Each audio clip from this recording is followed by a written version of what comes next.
Hey guys, we're going to be doing a listening activity today. It is a short story called The Bus Ride by Sahar Sabati. You will not have the story in front of you, but you'll be asked questions periodically throughout to answer. In the end, just like last week, you're going to have to come up with a claim, 3 pieces of evidence to support your claim, with the reasoning behind your claim and your evidence.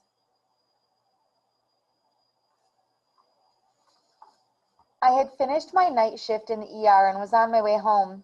I actually was a full 2 hours early as I had gone off for a break so late that I was sent home by the head nurse. It was still dark outside. I usually left the ER around 8 and now it was barely 6:15. We'd had a good easy night and we certainly deserved it, as the last couple of weeks in the ER were horribly hectic, to the point of the entire staff being ready to quit. When I got onto the bus, I was relieved that my favorite seat at the back was empty. From that viewpoint of the back corner of the bus, I could see everyone. I didn't like being in a weak seat, where someone I couldn't see could be watching me. A man came in a few moments later and chose the sideways seat in front of mine. He was carrying 2 bags. One was a red postman's bag slung over his shoulder. The other was a black, heavy-duty garbage bag he was half carrying, half dragging behind him. He put them both on the ground, propped his feet on them, and leaned back in his seat. For some kind of reason, I was particularly interested in this man. He'd intrigued me, and I didn't know why. It happens sometimes that someone would catch my fancy. It made my imagination soar, made me weave an intricate web involving the person in the most insane stories. In between quick glances, I noted that he was a middle-aged man, between 40 to 45 years of age, tall, thin, but muscular, with an angular face and eyes set deep within their sockets. He had a 5 o'clock shadow and dark smudges under his eyes. His gaze was flickering around nervously, fluttering on each face around him, starting with one on his right, leading all the way to mine. I didn't react to the scrutiny. I held his gaze, then slid my eyes away, just enough contact to let him know I wasn't afraid, but not too much so that he'd think I was interested. He continued watching the different people around him, his lips moving soundlessly, leaning his head back against the window and closing his eyes. He visibly relaxed. He's probably wary of meeting someone on a bus. An old girlfriend, maybe? Or maybe he was hoping to see someone and was nervous about meeting again with that person. I shrugged off his eccentric behavior. After all, he's just another one of the odd people who live in this city. I directed my gaze outside again, at the city waking up. I still had 30 minutes of my ride to go. Different scenarios explaining the man's behavior spinned in my head. I was dozing off when a sharp, foul smell made my eyes snap open. The man had opened his red bag and taken out a bottle, which seemed to be the source of the odor. I tried to control my wincing, as I didn't want the man to see it. God only knew what his reaction would be. The man, unaware of my musings, took a long sip out of the bottle. It looked like plain, clean water. Why did it stink so much? Once again, my imagination started to wander. Maybe the man had gone down on luck and had spent the night hunting for meat to feed his family. Maybe he worked as a sewage cleaner during the night. Maybe his washing machine didn't work, and when his clothes reached a state of utmost dinginess, he finally gave up and is now going to his mother's house to use hers, which would explain his state and the smell emanating from the bag. My imagination was now fired up. I was wide awake.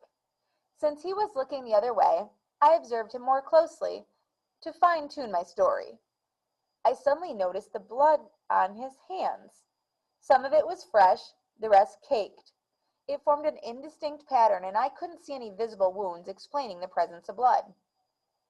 However, it did correlate with my theory that he was a sewage cleaner. After all, it wasn't easy work, and he could hurt himself easily.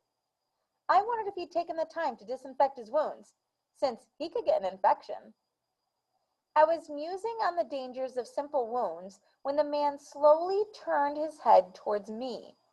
His gaze traveled from my hands, resting on my bag, up to my eyes. He met them and I shuddered. His eyes were empty and cold. Eyes cold like this could only belong to someone who had no soul, someone who could be capable of anything. The man started fidgeting again, as if looking for a comfortable position. Maybe he had a guilty conscience. What had he done that he couldn't even sit comfortably in a bus? My gaze fell on the ring that he was wearing. It was a gold chevalier with a large green stone that could have been an emerald. The reason I noticed the ring was its spotlessness against the man's dirty skin. It wasn't a new ring. The stone showed obvious signs of wear. It didn't match the man's clothes and overall appearance either. He was wearing the clothes of a construction worker, with visible wear and tear. He had no other jewelry on. It didn't make sense that something who was wearing old torn-up clothes would be wearing such a clean, expensive-looking ring. Personally, I would leave such a piece of jewelry at home for when I'd washed up and put some cleaner clothes on. The picture was becoming grimmer by the minute in my head. What if that smell wasn't that of sewage or an old sandwich? I had smelled that smell before. After all, I am a nurse. The smell was that of rotting meat. When taken in with the blood of his hands and the out-of-place ring, it did look like the man had killed someone and stuffed him or the clothes he was wearing during the killing in the bags he was wearing. It wasn't his own ring the man was carrying. It was the ring of the person he'd killed. My stop was coming up, but I decided to stay on the bus until the man had left. The fact that he might be a murderer was too serious for me to ignore, especially after he caught me looking at him with an odd look in his eyes. Had he guessed that I knew his secret? Would he follow me off the bus, then ambush me and kill me? Would my blood be pouring over him and add to the stench of the person? By then, my heart was pounding. Horrific visions of mutilated bodies danced before my eyes. I forced them away with much difficulty. I did not know what to think. Surely I was exaggerating. I had to be exaggerating. It was possible that the murder story I had read last evening had been lingering in my mind a little too long. When I thought about it, holes appeared in my carefully knitted theory. Surely, a murderer would not take a public bus and face possible identification. But what about the proof? It couldn't lead to any other conclusion. I was certain about it. However, as I watched my stop roll by, the ridiculousness of the situation hit me, and I felt a sudden sense of embarrassment. A grown woman such as myself should know better. What looked innocent could be more than that, whereas what looked horribly suspicious could be just as innocent. Many people had questionable hygiene. Maybe he was homeless, and he was moving from one location to another. It was probably the long sleepless night that had fueled my erring train of thoughts. That and the book that would find its way to the donation box as soon as I got home. It was embarrassing to admit I'd made a mistake.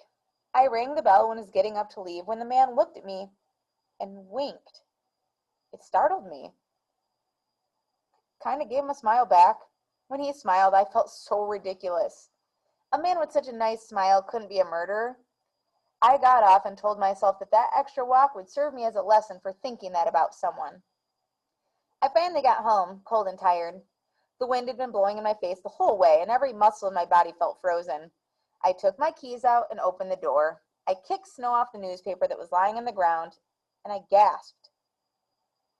Looking up at me was the man from the bus.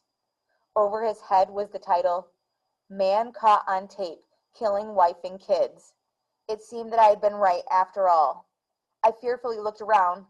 I had been right about the man's past actions. Had I guessed right about his future actions, including my possible demise? I hurried inside the house and closed the door firmly, knowing I would not be able to sleep anytime soon.